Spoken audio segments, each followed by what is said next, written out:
मकर राशि, शनि ने श्री राम को भी नहीं छोड़ा, तुम्हारी क्या औकात।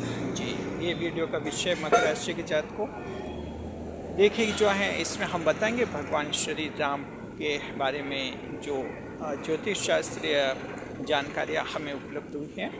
देखिए, उनका आधार वाल्मीकि रामायण को हमने माना है और उस ग्रंथ से जो हमें सूचनाएं प्राप्त हुई है उससे संबंधित हम ज्योतिष शास्त्रीय विश्लेषण करेंगे इस वीडियो में भगवान श्री राम का। और उसमें बताएंगे कि शनि देव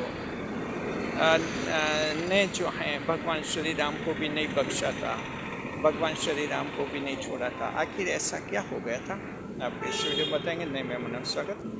अगर आप पहली बार चैनल पर पता रहे तो आपका शुक्रिया तहे दिल और आपको गुलदस्ता भेंट। आपसे निवेदन की चैनल को सब्सक्राइब करें और हमारी विकास यात्रा में हिस्सेदारी अदा करें।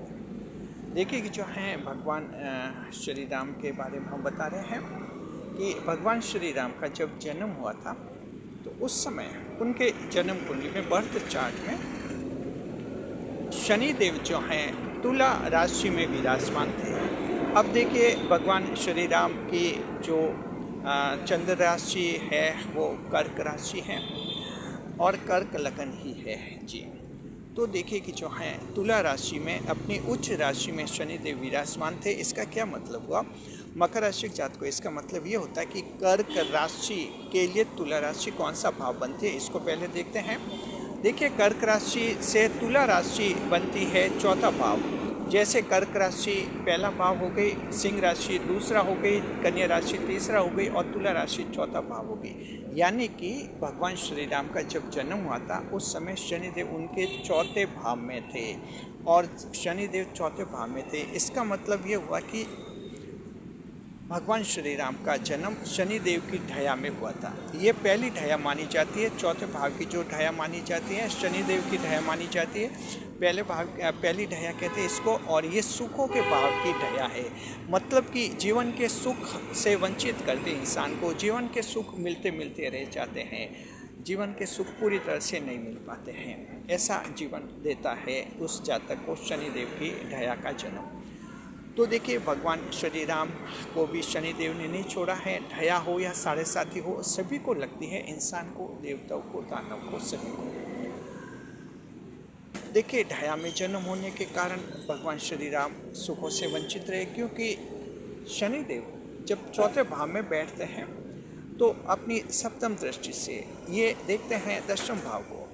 दशम भाव को देखने का मतलब कैरियर के भाव को शनिदेव देखते हैं, वहाँ कैरियर में भी खराबी ला देते हैं, क्योंकि शनि की दृष्टि अशुभ मानी जाती है। हम सप्तम दृष्टि की बात करते हैं जो सीधी दृष्टि होती है। हालांकि शनिदेव की दो और लेफ्ट और राइट दो और एस्पेक्ट्स भी होते हैं, लेकिन सेवंथ एस्पेक्ट को हम मान रहे हैं। तो जब चौथे भाव की ढया में जन्म होता है तो उसका कैरियर प्रभावित हो जाता है, जिसमें दिक्कतें आ जाती है।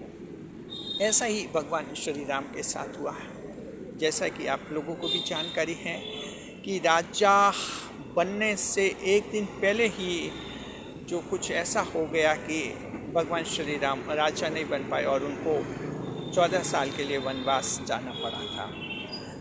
उसके बाद अच्छी तरह सही तरह से वो राज भोग नहीं कर पाए। वैवाहिक जीवन में भी बाद में जो है उत्तरार्ध, जीवन के उत्तरार्ध में उनके वैवाहिक जीवन में भी परेशानी आई थी, खुद निजी जीवन में भी उनके लिए परेशानी आई थी। यानी जीवन के सुख जो हैं उनके प्रभावित हो गए थे, कम हो गए थे। ये हुए थे शनिदेव की ढया में जन्म होने के कारण। तो मकर राशि जात को ये बात हमने आपको बता दी। अब देखिए, इसमें बड़ी बात ये है, हमने ये वीडियो क्यों बनाया, क्योंकि ये जानकारियाँ तो आप लोगों के हैं, ज्ञान में हैं, आपको पता है। ये बड़ी बात ये कि देखिए, भगवान श्री राम की जन्म कुंडली में मंगल देव की स्थिति देखते हैं, और मंगल देव जो हैं मकर राशि में बैठे हुए हैं। अब मकर राशि में बैठे हुए यानी अपनी उच्च राशि में मंगल बैठा हुआ है, यानी शत्रुहंता योग भगवान श्री राम को प्राप्त हो गया था। देखिए, मंगल देव उच्च राशि में किसी की जन्म कुंडली के उच्च राशि में बैठे होते हैं, यानी मकर में जब बैठे होते हैं तो उस जातक के भी शत्रुअंता योग का निर्माण हो जाता है। और जहाँ तक मकर राशि की बात है तो मकर राशि के तो जन्म से एक शत्रुअंता योग हो जाता है, सभी के आपके योग पाया जाता है। भले मंगल किसी भी स्थिति में बैठे हुए हो, इससे कोई फर्क नहीं पड़ता, क्योंकि आपकी राशि में मंगल देव उच्च के होते हैं, तो आपके सबके शत्रुअंता योग पाया जाता है, शत्रु पर जीत करते हैं, जीत मिलती है।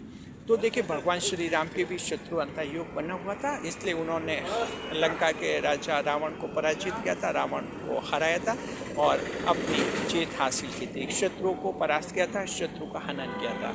ये भगवान श्री राम के लिए संभव क्यों हो पाया था? क्योंकि उनकी जन्म कुंडली में मंगल देव मकर राशि में स्थित थे, यानी कि अपनी उच्च राशि में मंगल स्थित था। इसी कारण जो है भगवान श्री राम को शत्रु पर जीत मिली।